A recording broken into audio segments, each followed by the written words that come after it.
안녕하세요. 경매를 누구보다 쉽고 빠르게 알려드리는 경매발전소 안산경매학원 원장입니다. 여러분, 우리가 주거용 물건에 입찰할 때요, 등기상 권리에 이상이 없다면 그 다음으로 분석하는 중요한 게 있죠. 임차인에 관한 것입니다. 이때 임차인이 아예 없거나 임차인이 있어도 말소기준 권리보다 전입이 늦은 후순위 임차인만 존재한다면 우리가 이 물건을 낙찰받아도 인수해야 되는 보증금이나 권리는 전혀 없어서 안심하고 입찰을 해도 된다고 배우셨고 그렇게 다들 알고 계실 것입니다. 그런데 여러분이 만약 실제로 낙찰을 받고 보니 분명히 후순위 임차인이었는데 선순위 임차인으로 바뀌어버리는 그런 사태가 일어난다면 여러분 입장에서는 굉장히 당황스러우실 겁니다. 실무에서는 이런 일이 생각보다 자주 발생합니다. 그러니 여러분도 이런 상황이 벌어졌을 때 대응할 수 있는 능력을 키우고 도대체 어떤 경우에 이런 일이 일어나는지 잘 알고 있어야 할 것 같습니다. 오늘 저와 함께 하시면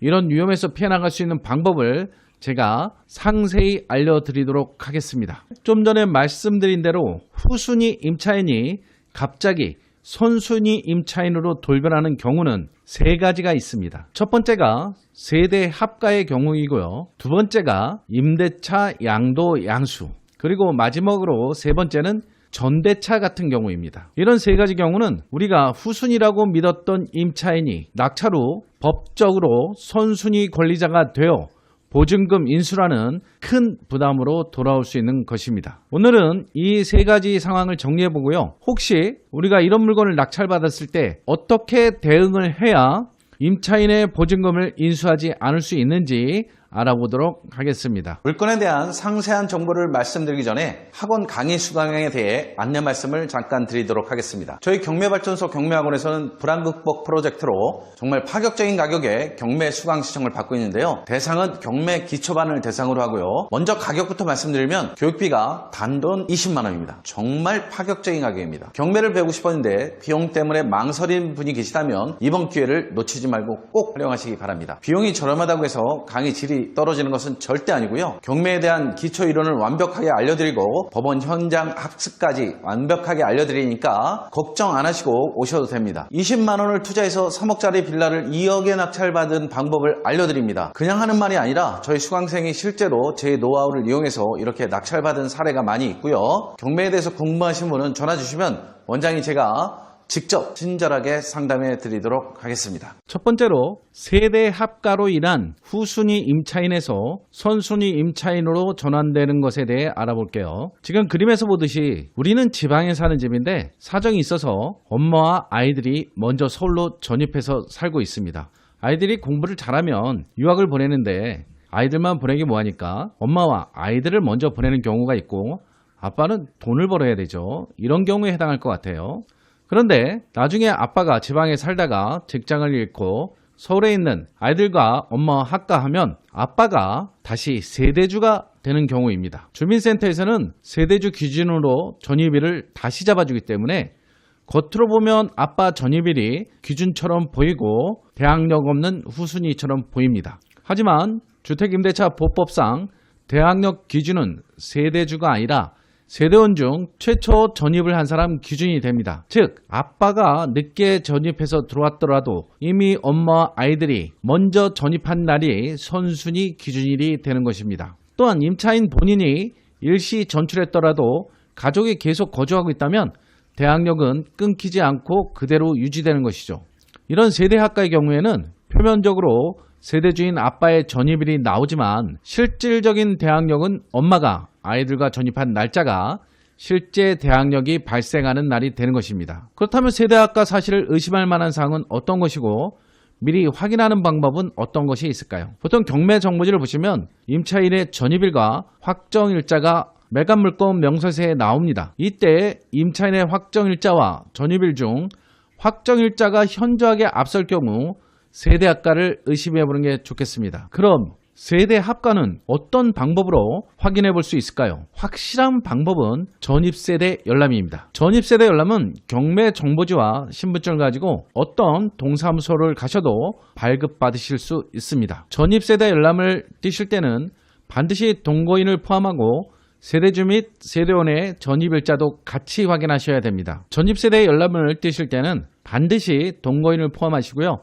세대주 및 세대원의 전입일자도 같이 확인해야 합니다. 전입일자를 확인하는 방법은 세대주 전입일자와 그리고 세대원 중 최초 전입자의 전입일자를 말소기준권리와 비교하시고 후순위에 있는지 확인하시면 됩니다. 두 개의 전입일자 중 하나라도 말소기준권리보다 빠르면 선순위 임차인이 존재한다고 보시면 됩니다. 따라서 전입세대 열람 플러스 확정일자 플러스 매각물건 명세서를 입찰 전 함께 확인하시고 현장 임장을 통해 실제 거주자 확인까지 병행하는 것이 안전합니다. 만약 이런 사실을 모르고 낙찰 받으셨더라도 너무 걱정하지 마세요. 매각물건 명세서에 이런 내용이 안 들어가 있으면 이는 매각 불허가 사유가 되니까 낙찰을 받고 잔금을 치르기 전에 반드시 확인해야 할 사항입니다. 아직도 경매로 물건을 낙찰받으면서 전입세대 열람을 확인 안 하시는 분이 있다면 큰 문제가 생길 수 있으니 꼭 확인하시는 습관을 기르시기 바랍니다. 두 번째는 임대차 양도 양수로 인한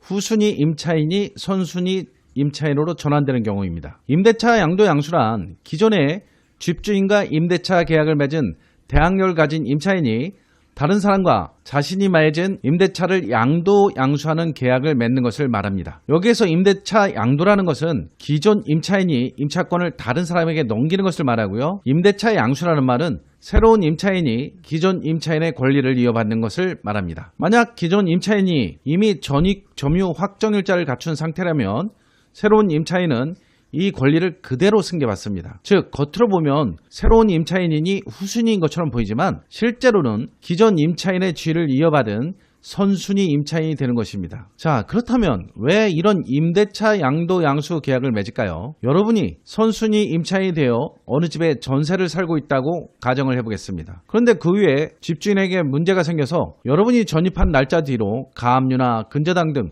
후순위 권리가 설정된다면 여러분의 전세 기간이 만료되었을 때 여러분은 임차 보증금을 빼서 이사 나가기 쉽지 않을 것입니다. 저 같아도 이런 집에는 새로 이사를 안 들어갈 것 같습니다. 그럼 세입자는 보증금을 달라고 할 거고요.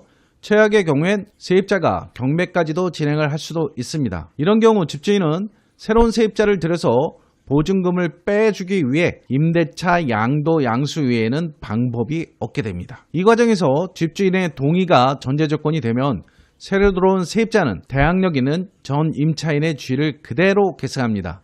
즉 전입신고상 후순위 임차인인 것처럼 보이지만 실질적으로는 대항력 있는 임차인으로 전 임차인의 권리를 승계하므로 낙찰자에게 인수되는 임차인이 되는 것입니다. 그런데 정상적인 양수인이라면 경매 시 권리신고 등을 통해 이를 확실하게 밝혔을 것입니다. 그런데 권리신고를 하지 않고 숨긴 사람이라면 정말 뭔가 꿍꿍이가 있을 수 있고 법적으로나 도덕적으로 문제가 있는 사람이 되겠습니다. 따라서 낙찰자는 반드시 잔금을 치르기 전에 후순위 임차인이 있다 하더라도 직접 만나보고 확인해야 합니다. 다시 한번 말씀드리지만 낙찰자는 잔금을 치르기 전 후순위 임차인으로 보이는 사람이라도 반드시 만나서 현재 어떤 상태에 있는지를 확인해 봐야 합니다. 옛날과 다르게 요즘 사람들은 대부분 임대차 보호법을 어느 정도 이해하고 있기에 대항력이 없는 임차인으로서 보증금을 날리는 경우는 별로 없습니다. 반드시 확인하시고 잔금을 치러야 합니다. 이 과정을 생략하면 낙찰 후 보증금 인수라는 큰 손실을 떠안을 수 있으니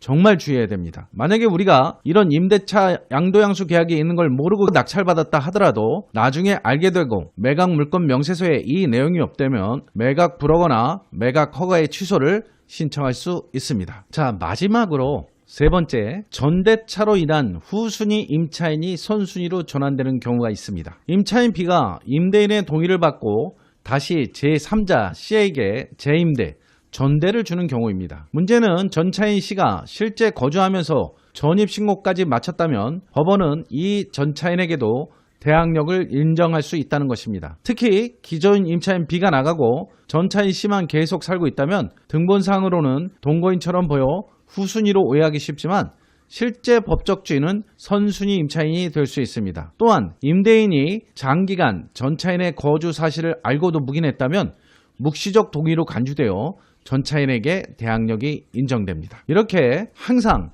물건을 낙찰 받으시면 잔금을 치르기 전에 후순위 임차인이 있다 하더라도 만나서 사실관계를 확인해야지만 잘못된 사실을 바로잡고 우리의 소중한 보증금을 지킬 수 있습니다. 매각물건 명세서에 내용이 포함되어 있지 않다면 매각 불허거나 매각 허회 취소 신청으로 얼마든지 뒤집을 수 있는 사실이니 너무 겁내지 마시고요. 잔금을 치르기 전에 임차인이 있다면 반드시 만나보시길 추천드립니다. 자, 그러면 오늘 내용을 실무에서 꼭 확인할 점을 짚어가면서 여러분께 설명을 드리도록 할게요. 오늘 세 가지 경우 수순위 임차인이 선순위 임차인이 되는 과정을 설명드렸는데요. 이 부분은 실무에서 확인만 한다면 우리가 임차인의 보증금을 인수하지 않을 수 있습니다. 그렇다면 실무에서 어떤 점을 확인해야 될까요? 첫 번째는 전입세대 열람을 꼭 확인하는 것입니다. 동거인 포함 양식으로 띄시고 거기에서 세대주 전입일자와 최초 세대원 전입일자를 둘 다 비교하셔야 됩니다. 두 번째는 확정일자와 전입일이 불일치할 때는 반드시 전입세대 열람을 띄어서 확인을 해보셔야 되고요. 세 번째는 매각물건 명세서에 세대 합가, 양도, 양수, 전대차 사실이 누락되어 있다면 매각 불허가 신청의 사유가 되므로 반드시 확인을 하셔야 됩니다. 네 번째는 현장 임장입니다. 실제 현장을 방문하셔서 실제 거주자가 누구인지 확인하는 습관을 기르시기 바랍니다. 다섯 번째는 가능하시다면 낙찰 전에 임차인을 면담하시는 게 좋습니다. 후순위라 하더라도 직접 만나서 확인을 하셔야만 손실을 예방하실 수 있고요. 낙찰 전에 만나기가 부담이 되시는 분들은 낙찰 후에라도 반드시 만나서 잔금을 치르기 전에는 확인을 하시기 바랍니다. 말씀드렸듯이 정리하면 후순위가 선순위로 바뀌는 대표적인 세 가지 케이스는 세대 합가, 임대차 양도, 양수, 전대차입니다. 이걸 모르고 입찰에 참여했다가는 낙찰 후 수천만 원에서 억 단위의 손실로 이어질 수도 있습니다. 저희 경매발전소 학원에서는 실제 전입세대 열람, 확정일자, 임대차 계약 사례를 놓고 실전처럼 훈련하기 때문에 이런 위험을 사전에 피할 수 있습니다. 오늘 영상이 도움이 되셨다면 구독과 좋아요 부탁드리고요. 더 궁금한 점은 댓글 달아주시면 성실하게 답변해 드리도록 하겠습니다. 저는 다음 영상에서 찾아뵙고요. 시청해 주신 여러분 다시 한번 감사드립니다.